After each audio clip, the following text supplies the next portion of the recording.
Assalamualaikum warahmatullahi wabarakatuh. Kenalkan semuanya, nama saya Muhammad Fardan Dwi Septian. Saya merupakan mahasiswa Universitas Nasional jurusan Sastra Indonesia. Saat ini saya ingin mempresentasikan penelitian saya yang berjudul Analisis Semantik Pergeseran Makna pada Kata Insya Allah. Nah, saat ini daftar isi penelitiannya adalah rumusan masalah yang saya buat, metode penelitiannya, pembahasan dan hasil, serta kesimpulan yang didapat. Rumusan masalah. Di rumusan masalah, penelitian ini membahas fenomena pergeseran makna berdasarkan analisis semantik. Semantik sendiri merupakan cabang ilmu linguistik yang mempelajari makna dari sebuah kata.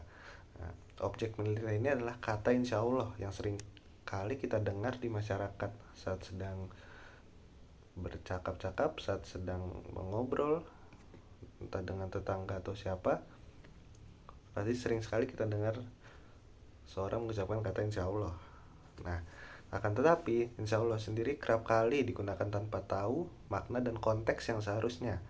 Jadi penggunaannya seringkali salah terhadap maknanya dan konteks yang seharusnya.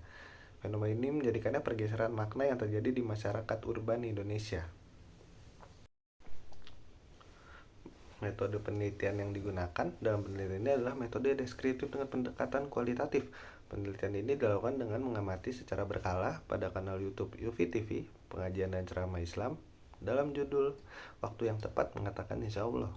Safda TV dengan judul Bincang Santai, Insya Allah itu adalah janji loh. Dan Najwa Shihab dengan judul Shihab dan Shihab, episode 7, Insya Allah.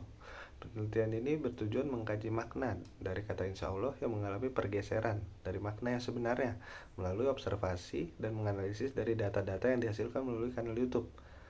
Analisisnya melalui deskripsi tekstual, pengamatan video, dan eksplorasi reflektif, sehingga pembaca bisa memilah dan mengetahui apa makna dari kata insya Allah ini. Masuk dalam pembahasan dan hasil, kita mulai dari menurut KBBI dulu. Menurut KBBI, insya Allah bermakna jika Allah mengizinkan atau menghendaki. Dapat disimpulkan bahwa kata insya Allah menyatakan harapan atau janji yang belum terpenuhi. Kata insya Allah yang diucapkan juga berarti penunjukan sikap rendah hati atau tawadu, yang berarti wujud pengakuan bahwa seorang hamba itu lemah di hadapan Allah Subhanahu wa Ta'ala. Selain itu juga membawa kesadaran pada umat manusia bahwa hanya Allah lah tempat bergantung pada segala sesuatu. Data ini dikumpulkan melalui 3 kanal YouTube yang bisa tadi kita sebutkan. Pertama dalam UFI TV, pengajian dan ceramah Islam. Lalu ada Safda TV serta kanal YouTube Najwa Shihab. Dari data 1, berdasarkan hasil observasi dan analisis di UFI TV, pengajian dan ceramah Islam, dalam judul Waktu yang Tepat Mengatakan Insya Allah, pada menit 0:17 mengatakan segala sesuatu yang berkaitan dengan masa yang akan datang sebaiknya dikaitkan dengan insya Allah atau kehendak Allah. Ini menunjukkan penggunaan kapan penggunaan kata insya Allah itu diucapkan. Dalam UFI TV, pengajian dan ceramah Islam, Waktu yang Tepat Mengatakan insya Allah, pada menit 1:9 mengatakan jika seorang berkata kamu memakai pakaianku insya Allah, karena itu adalah sesuatu yang telah berlalu dan selesai, kecuali jika tujuannya adalah untuk beralasan atau dia memakainya atas kehendak Allah, maka ini tidak apa-apa. Kalimat tersebut memiliki makna bahwa sebuah kejadian yang sedang atau sudah terjadi, maka kata insya Allah tidak diperlukan lagi atau mengucapkannya karena dalam tentang waktu tersebut penggunaannya sudah tidak tepat.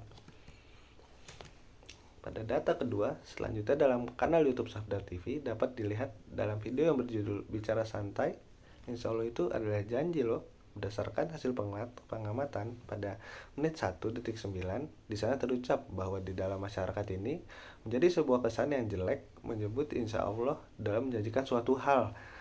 Karena kalimat insya Allah dalam masyarakat memiliki kesan yang bahwa kalimat tersebut hanya dikutip sebagai alasan untuk mengingkar janji, bukan sebagai untuk mendapati janji. Hal tersebut sangat berlawanan dengan makna sebenarnya dari kata insya Allah yang menyebabkan pergeseran makna di masyarakat.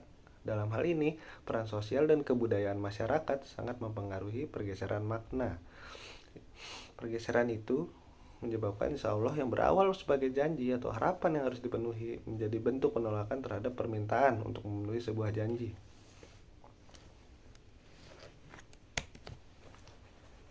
Lalu pada data yang ketiga, berdasarkan pada hasil pengamatan, selanjutnya pada kanal YouTube Najwa Shihab berbicara mengenai insya Allah pada menit kedua detik 33, di sana dikatakan bahwa kata insya Allah sering digunakan untuk menghindari janji, bahwa janji yang dibuat seakan-akan tidak penting dan terkesan menyalahkan Allah. Dalam konteks ini, makna insya Allah secara leksikal juga mengalami perubahan. Penuturannya melenceng dari makna aslinya, karena ucapan insya Allah ini pada hakikatnya bukan berkata bahwa saya akan mengusahakan kalau Allah menghendaki, tapi insya Allah itu diucapkan setelah menenangkan diri bahwa saya bertekad melakukannya, saya bertekad untuk mewujudkannya, namun saya sadar bahwa usaha saya tidak akan berhasil kecuali jika Allah menghendakinya.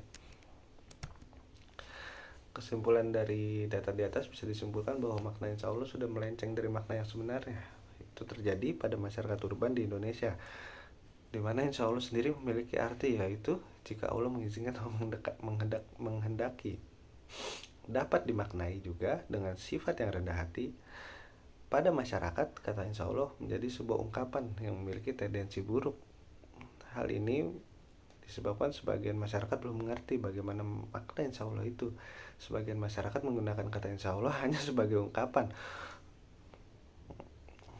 Ungkapan itu hanya untuk mengingkari janji atau tidak memenuhi harapan seseorang. Ucapan tersebut hanya diucapkan ketika seseorang menghindari janji, maka kata insya Allah sudah melenceng dari makna aslinya yang tidak sesuai dengan kaidah kebahasaan. Kata insya Allah di masyarakat sendiri telah mengalami pergeseran makna yang cukup dominan yang tidak sesuai dengan makna sebenarnya. Sekian presentasi dari saya. Wassalamualaikum warahmatullahi wabarakatuh.